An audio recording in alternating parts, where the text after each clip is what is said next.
Vision is arguably the most compelling human sense. Words and stories and sounds allow us to imagine strange beasts and far-off worlds, but seeing makes us truly believe they exist. And that's why we place so much effort into correcting the optics of our eyes when they don't work, whether with glasses or contact lenses or surgery. But if you're in a pinch, bleary-eyed, or missing your glasses, there's a simple trick that will allow you to see clearly. Just make a tiny, tiny hole using your fingers, look through it, and the world will become clear again. This works no matter how blurry your vision is. Take off your glasses and give it a try.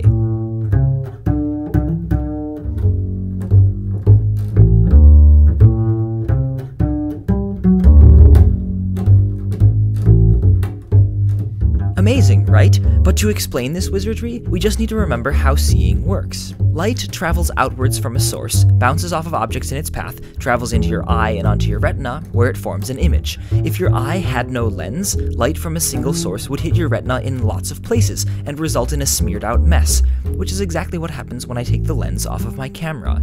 A lens focuses that spread out light, corralling it into a crisp image on your retina, and after a little excitation of light-sensitive nerves and interpretation from your brain, you see.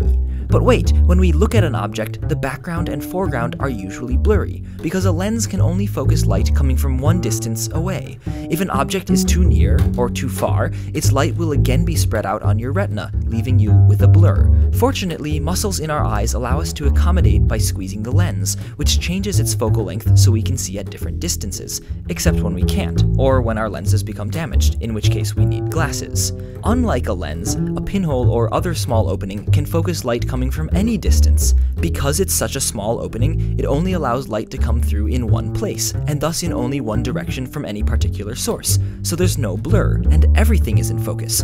If you're familiar with photography, this is why using smaller and smaller apertures makes everything in your photo come into focus. Of course, small openings like pinholes and camera apertures create crisp images by blocking rather than focusing light, so the images are much darker, which is a major reason why we use lenses rather than pinholes for glasses, telescopes, and eyes.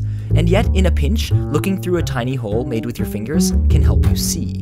Now do you see why?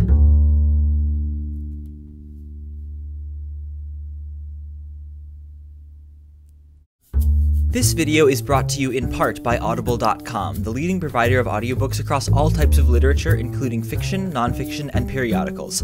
If you go to audible.com/minutephysics, you can try Audible out by downloading a free audiobook of your choice, like The Particle at the End of the Universe by my friend Sean Carroll, who also writes an excellent blog about physics called Preposterous Universe. The Particle at the End of the Universe is Sean's most recent book, and it's about the search for and discovery of the Higgs boson. I highly recommend it. Again, thanks to Audible for helping me continue to make these videos, and for giving you a free audiobook at audible.com/minutephysics.